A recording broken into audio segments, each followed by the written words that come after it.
First, use our tool to assign the coordinate system to the drawing.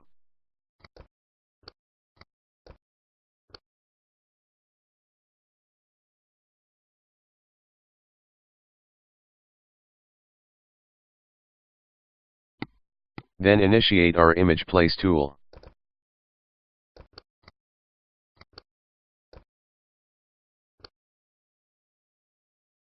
Select the block and scale to use. Choose desired options like hyperlinks. Select one or more images to process.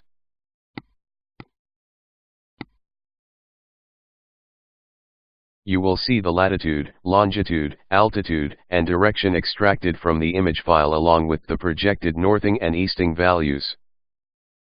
Simply click OK to instantly place the symbol blocks at the correct coordinates.